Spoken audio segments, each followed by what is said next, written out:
Hey everybody, Kyle Sasser here, and it's your favorite time of the month. That's right, it's real estate market statistics time. And these numbers are for Pinellas County for August 2020. So you're probably asking yourself, Kyle, why are we looking at August numbers? We are in October. What is going on? And the truth is that it takes the local real estate board, Florida Realtors, about 30 days to compile this data together and put it together in a nice and beautiful little report here in PDF.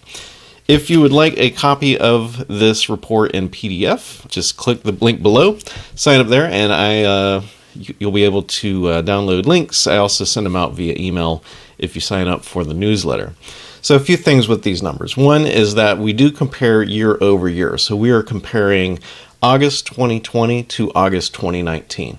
And the reason we do that is because if we were to compare month over month, we would basically be at the whims of the normal ebb and flow of the real estate cycle during a year.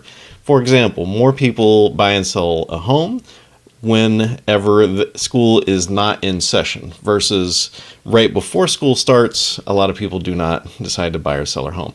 So if we compared August to July, we would have to have some way of taking that into an account. So that's the reason why we look at year over year. Just makes it a little bit easier to evaluate where the market is currently. And also real estate trends do take a while to develop. And so by looking at a longer time frame, that definitely gives us a little bit better understanding of where we're at in the real estate market. So feel free to go watch previous videos to see if my predictions and market evaluations have borne fruit and come true. Pro tip, they have. Anyone that has been watching the real estate market recently knows that the real estate market here in Tampa Bay is superheated. So the reason for that is that there just is not as many homes for sale, but the number of buyers has maintained throughout this pandemic.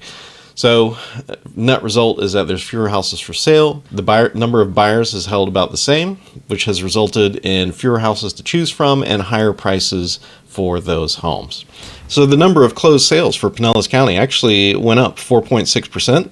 From 1,229 homes to 1,286. I know that's a little bit of an oxymoron, but it's really just because the number of buyers has grown. I promise you the number of homes for sale is actually lower.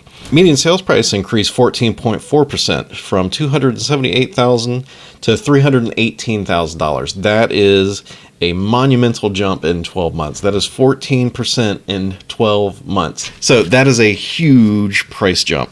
Average sales price jumped 12% from $370,000 to $414,987. So we can just call that $415,000. So median sales price, if you remember your math education, so average is when you add, let's say, three numbers together and then divide by 3 to give you the average. Median is if you have 10 numbers. The median is the price where half of the prices are higher and half of the prices are lower. So a little bit of a difference. Average a lot of times can get weighed or affected if there was a tremendous amount of luxury homes that sold at any particular time, as well as like if a large number of lower cost properties sell as well, can definitely affect the average. So I usually pay a little bit more attention to the median home price versus the average home price. Dollar volume, which is the total number of single-family homes sold, rose 17.2% from $455 million to $533 million. So over $500 million worth of homes were sold in Pinellas County in August 2020. That is a staggering number to me. Median time to contract. So this is where we're going to start seeing the effect of that low inventory. So median time to contract shrank 46.2% from 26 days to 14 days. So that means that on average, a house listed for sale in Pinellas County was only on the market for 14 days before it went under contract. I can tell you that there's a whole lot of properties that go under contract a whole lot sooner than that. And one of the things I've been doing is to mandating a soak period, so where we're not getting overwhelmed with one or two offers on the first day, because it's very likely that there's going to be better offers that come through if you let it sit on the market for 7 days. So selling getting a house under contract on day one is not necessarily the best thing to do. Number of new listings is actually up a touch. So the number of new listings is actually up 4.4% to 1,286 homes. So that is good, but the problem is that we have such a backlog of buyers that have been wanting to buy for the last few months that they rapidly eat through all of the homes that are coming up for sale.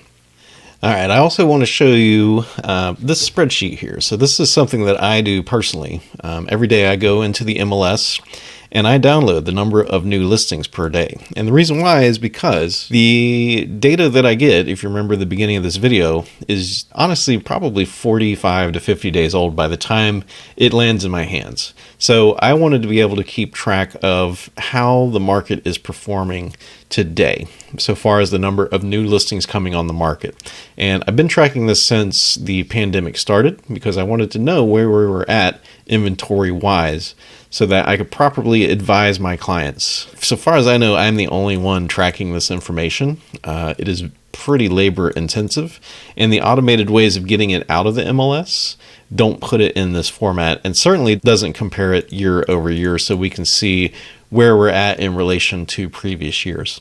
Our high threshold for this was around 34%. So we had 34% daily fewer homes being put up for sale. That has retracted a little bit here. And currently, so this is current as of October 3rd, because obviously I can't pull results for a day that is not complete yet. And I'm recording this on October 3rd.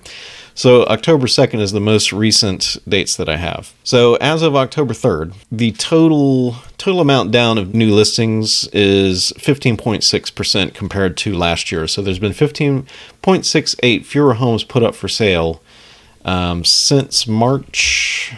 Let's see, when did I start tracking the other dates here? Since March 12th. So since March 12th, there has been 15.68 fewer houses put up for sale. I've also compared month over month and this week compared to last week.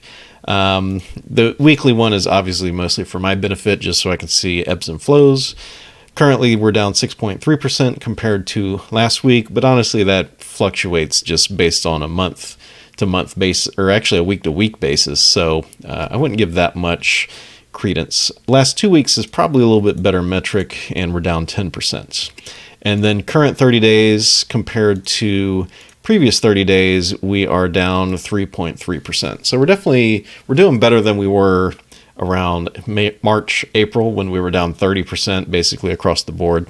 But we're still down even today, which is in line with what the market statistics reports told us. But this just brings those numbers to a little bit more current. So I did want to give you this update as well. If you have any questions on how I come about any of this, feel free to leave me a comment or send me an email. So thanks for watching. Hope you enjoyed these statistics. Hope they help you out, help you make a buying or selling decision. If you are thinking about buying or selling, I would love to have a conversation with you to explain the specifics about your neighborhood and price point and how the inventory situation affects you and your house, or the purchase of your next house. You can reach me at kyle@sassergroup.com. I also have a link down below. You can click on that, take it to a place you can contact me via email, phone, text message. I keep an eye on all of them. Other than that, thanks for tuning in, and I'll talk to you soon.